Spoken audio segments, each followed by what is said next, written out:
নমস্কার বন্ধুরা, আশা করি সবাই খুব ভালো আছো। শুভমিতা ব্লগে সবাইকে স্বাগত জানাই।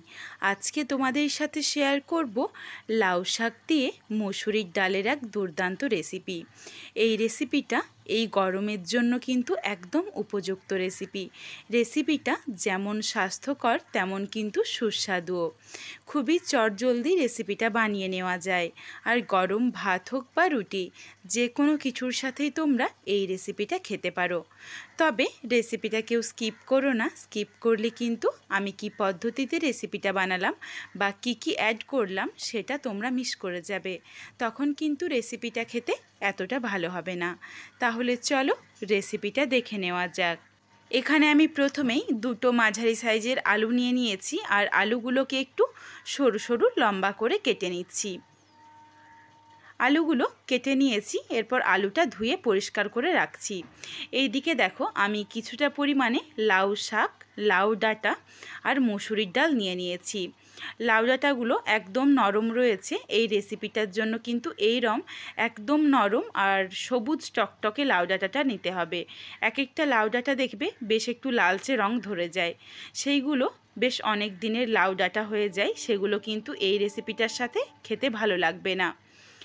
এদিকে লাউ ডাঁটা শাক পরিষ্কার করে কেটে ধুয়ে বেছে রেখেছি। এরপর আমি এখানে নিয়েছি 1 কাপ পরিমাণে মসুরির ডাল।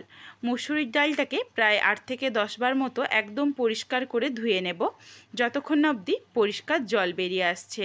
একটা কড়াই বসিয়ে নিয়েছি, কড়াইয়ের মধ্যে 1 চামচ পরিমাণে সরষের তেল গরম করে নিলাম। প্রথমে দিয়ে দিচ্ছি কেটে রাখা আলু, আর এই রান্নাটা কিন্তু অবশ্যই সরষের তেলেই করতে হবে, তাহলে রেসিপিটা খেতে ভালো হবে। আলুটা দিয়ে একটু নাড়াচাড়া করে মিশিয়ে নিলাম। এরপর আলুর পরিমাণ অনুযায়ী সামান্য একটু লবণ দিয়ে দিয়েছি। লবণ দিয়ে আলুটাকে নাড়াচাড়া করে হালকা করে একটু ভেজে নেব। আলুগুলো যদি ভেজে নেওয়া হয় তাহলে কিন্তু রেসিপিটা খেতে খুব ভালো হয়। নাড়াচাড়া করে করে দেখো সুন্দর একটু হালকা লালচে রং ধরিয়ে নিয়েছি। আলুগুলো কিন্তু এখন সেদ্ধ হয়নি, অল্প একটু নাড়াচাড়া করতে করতেই যেটুকুনি সেদ্ধ হয়েছে সেটাই, নইলে ঢাকা চাপা দিয়ে সেদ্ধ করার কোনো রকম দরকার নেই। আলুগুলো তুলে রেখে দিলাম। ওই কড়াইয়ের মধ্যেই যেটুকু কয়েক ফোঁটা তেল ছিল, এই তেলের সাথেই দিয়ে দিচ্ছি ধুয়ে পরিষ্কার করে রাখা লাউ ডাঁটা আর লাউ শাক, পুরোটা একসাথেই দিয়ে দিলাম। এরপর সামান্য একটু লবণ দিয়ে এটাকে নাড়াচাড়া করে ভেজে নেব। একটু লবণ দিয়ে যদি লাউ শাক আর লাউ ডাঁটাটাকে নেড়ে নেওয়া হয় তাহলে এগুলোর থেকে বেশ অনেকটা পরিমাণে জল আসে, আর এই জলটা যদি শুকিয়ে যায় তাহলে কিন্তু রেসিপিটা খেতে ভালো হবে। এটাকে কিন্তু তোমরা ডালের সাথে সেদ্ধও করে নিতে পারো, সেই ক্ষেত্রে কিন্তু সবুজ শাকসবজির একটা গন্ধ থেকে যাবে। এই জন্য এইভাবে যদি একটু কড়াইয়ের মধ্যে নেড়ে নেওয়া হয় তাহলে রেসিপিটা খেতে খুব ভালো হয়। লাউ শাক আর লাউ ডাঁটার থেকে দেখো বেশ অনেকটা পরিমাণে জল ছাড়তে শুরু করেছে। গ্যাসের ফ্লেম মিডিয়াম টু হাইতে করে যতক্ষণ না অবধি জলটা ভালোভাবে শুকিয়ে যাচ্ছে একটু নাড়াচাড়া করে নিচ্ছি। জলটা দেখো পুরোটাই শুকিয়ে গেছে। এরপর এগুলোকে নাবিয়ে নিচ্ছি।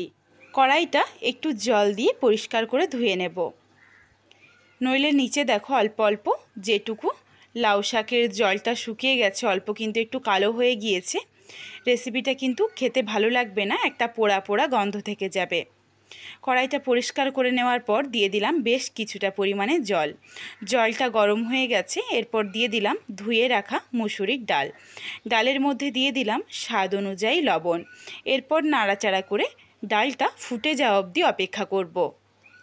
ভালোভাবে দেখো ফুটে উঠেছে, আর এই ডালটা সেদ্ধ হতে কিন্তু একদমই সময় লাগে না, কারণ এটা ছোট মসুরির দানা, খুবই চটজলদি সেদ্ধ হয়ে যাবে। এরপর এর সাথে দিয়ে দিলাম হলুদের গুঁড়ো আর ভেজে রাখা আলু, লাউ ডাঁটা, লাউ শাক। এরপর গ্যাসের ফ্লেম লো টু মিডিয়ামে রেখে এগুলোকে সেদ্ধ করে নেব।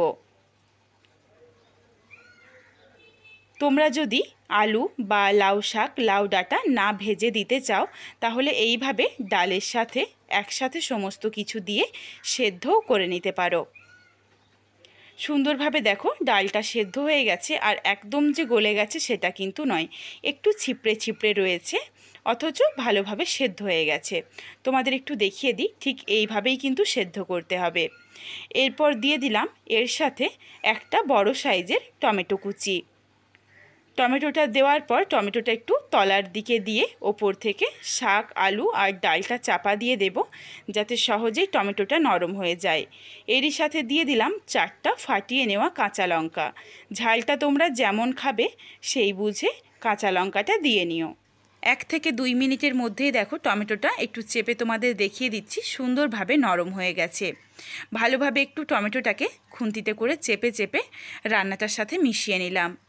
এরপর এগুলোকে নাবিয়ে রেখে দিচ্ছি। নাবিয়ে রেখে আমি আরও একটা কড়াই বসিয়ে নিচ্ছি। এই কড়াইয়ের মধ্যে এরপর আমি ফোড়নটা রেডি করে নেব। কড়াইয়ের মধ্যে দিয়ে দিলাম প্রায় 2 থেকে 3 চামচ পরিমাণে সরষের তেল। তেলটা ভালোভাবে গরম হয়ে গেছে, তেল থেকে কাঁচা গন্ধটা চলে গেছে। এরপর দিয়ে দিচ্ছি শুকনো লঙ্কা, তেজপাতা, 5 ফোড়ন আর গোটা জিরে। এগুলো দিয়েছি ফোড়নে, তবে তোমরা চাইলে এখানে কালো জিরে বা রাঁধুনি এগুলোও ফোড়ন হিসাবে ব্যবহার করতে পারো। তোমাদের যেই ফোড়নটা খেতে ভালো লাগে তোমরা সেটাই দিয়ে নিও।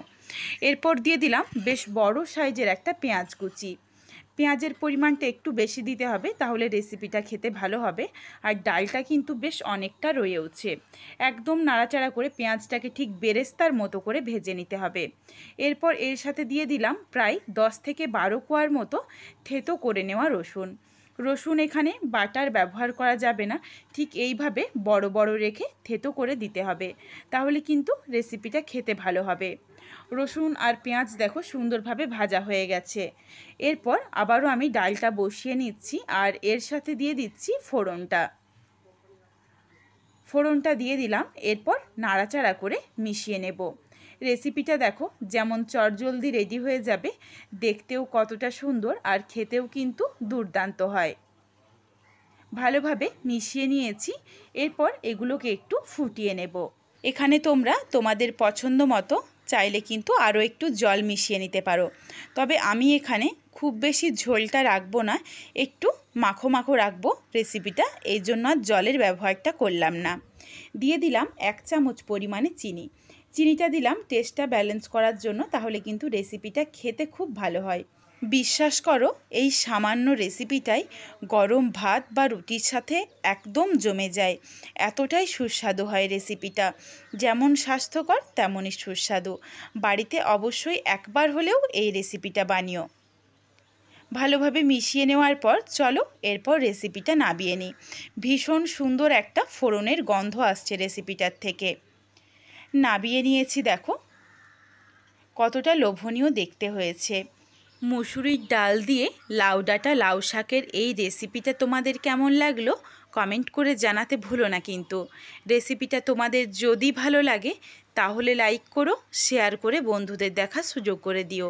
তোমরা যদি এই রকম নিত্য নতুন রেসিপি আরও পেতে চাও তাহলে অবশ্যই আমার চ্যানেলটিকে সাবস্ক্রাইব করে পাশে থাকা বেলটি অন করে অল নোটিফিকেশান অন করে দিও, যাতে আমার প্রত্যেকটা রেসিপির নোটিফিকেশান সববার প্রথমে তোমাদের কাছে পৌঁছে যায়। তাহলে আজকে আসি, আবারও খুব শীঘ্রই হাজির হচ্ছি নতুন কোনো এক রেসিপি নিয়ে। পরবর্তী রেসিপি দেখার আমন্ত্রণ রইল। পুরো ভিডিওটা দেখার জন্য অনেক অনেক ধন্যবাদ। সবাই ভালো থেকো, সুস্থ থেকো।